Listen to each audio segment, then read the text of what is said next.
Someone is really into basketball. They could be obsessed about the NBA, about basketball. And then they're like, see, I'm not in the NBA. Love's not enough. And it's like, well, are you actually out there on the court? Right. Are you practicing like Kobe, waking up 2 hours before practice starts and shooting and then beginning practice at 5 a.m. and then practicing for 6-7 hours every single day? Are you doing that? Thing is that you can get divorced, you could get cheated on, like you said, like it could happen out of nowhere. So why not give all your love that you can to the person that you chose to be with? Again, it's like nobody forced you unless you're in an arranged marriage. Right. But even those people end up loving each other. So you chose this person. If you're the gardener and you're like, I can just love unconditionally, I can just keep on loving. Yeah, okay, sure. But you don't need something in order for yourself to bloom. I guarantee you take a guy and you take away his mission in life and his purpose in life, and his love isn't going to remain. You don't give a woman what she needs relationship-wise, her love will die. Down is the segue into that is because,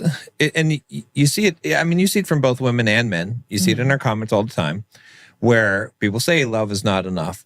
A lot of women will say, I loved him so much. I took care of him. I supported him, and he still cheated on me and left me for another woman or something like that.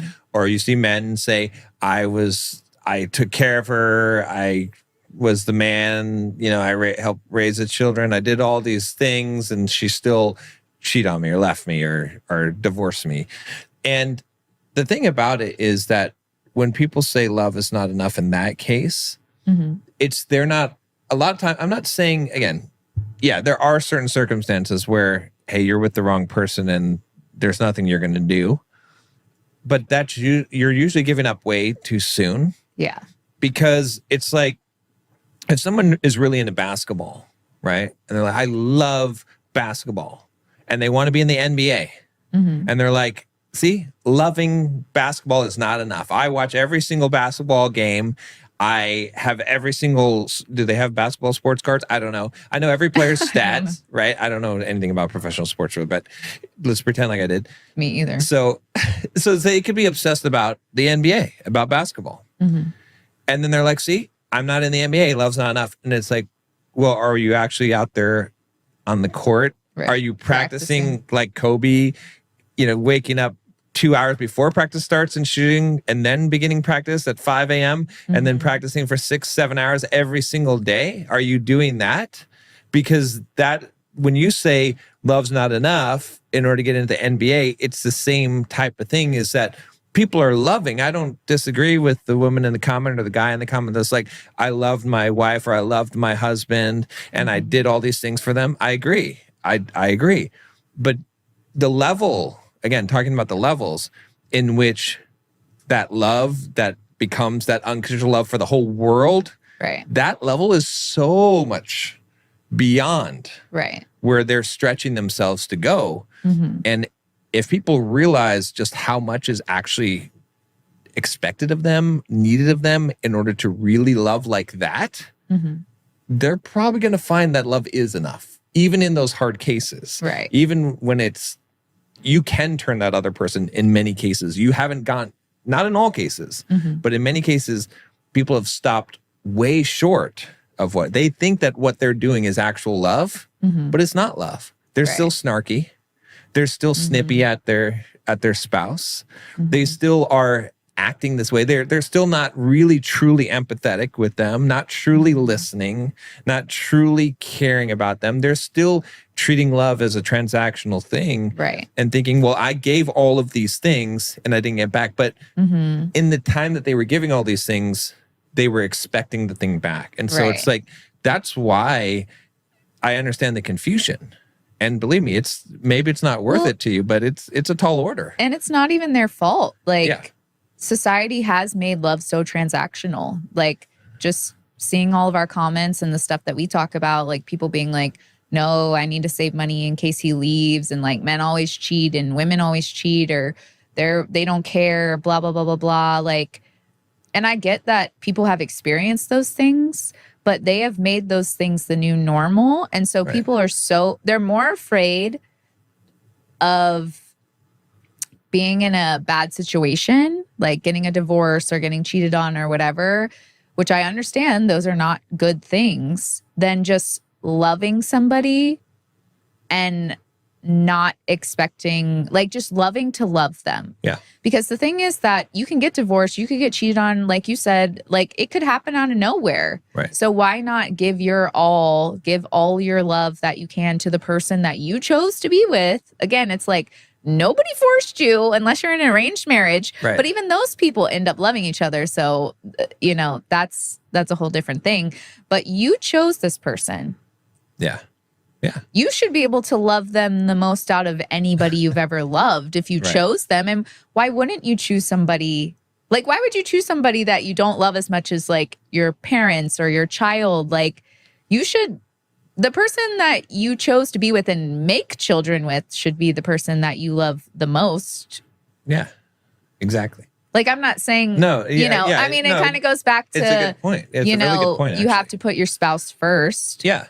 I'm not saying don't love your children. Right. I'm not saying don't love your family. I'm not saying any of those things. They're probably going to come for me in the comments, but it's okay. But you chose this person. But I'm just saying, this is the one person in your life you chose. You didn't choose your parents. Right. You didn't choose your children. Right. They came out the way that you came out, and then they came out the way that they were supposed to be. Yeah. And you loved them no matter what happened. You loved your parents no matter how you were growing up. And even if you don't talk to your parents because of something that happened, you still love them. Right. And that's what a lot of the men, or even if your children do something that upsets you, you still love them. And a lot of the men, and men specifically, I see this the most, they'll be like, women can't love unconditionally, or you can't love your spouse unconditionally. Yeah. But why can you love other people who disappoint you, who you're just blood related to unconditionally, but not the person you chose? And you chose to create life with, and you chose to be with for the rest of your life, for the rest of your years. You chose to wake up next to them every single day. Right. Why can't you love that person unconditionally? And I think, and this is where, and we'll get into this in the next episode for sure, right? So you just stay tuned to the next episode, But I think a lot of that comes from this confusion with men of not understanding that, you can simplify it by saying women love in a different way than men, and they'll never love the same way that men do. And that's true. There's a lot of, I won't name the pills, but of knowledge that talks about that. And there's some accuracy in it. But the problem with it is they don't understand that as a man, as a masculine in their relationship, it's your job to bloom the feminine, and that the level, like a man can love from a loyalty perspective different than a woman, because he's the initiator and he can have his mission and his thing in life going. And if the woman's not as responsive, he can still love her. But for a woman, for the relationship to be dying, for the man to not be feeding into her in love and nurturing the relationship, her love will die. It will die because it has to be watered. And so it's a little bit of a different dynamic. And I think that's where guys get this confusion thinking, oh, women can't love unconditionally. It's not exactly that. That's not exactly correct. The better way to think about this is that a woman is a responder. A woman is the garden, like we've talked about in many episodes. And if you're not watering that garden, it will die. And so it's different being the gardener. If you're the gardener and you're like, I can just love unconditionally, I can just keep on loving. Yeah, okay, sure. But you don't need something in order for yourself to bloom. Like you have your mission. You have, like, I guarantee you take a guy and you take away his mission in life and his purpose in life, and his love isn't going to remain. It's going to die. You don't give a woman what she needs relationship-wise, her love will die. Well, because women need something, be it her partner, her children, whatever, to pour her feminine qualities into. Right. Feminine qualities can be enjoyed just by the woman herself, but they're more beneficial to her and to everybody if she is pouring them onto the people that she cares about. Yeah. And so that's why she needs something back from you, because otherwise, it feels like, well, she's not getting the extra boost from you to pour out more. So now she can't create enough on her own to do for everybody.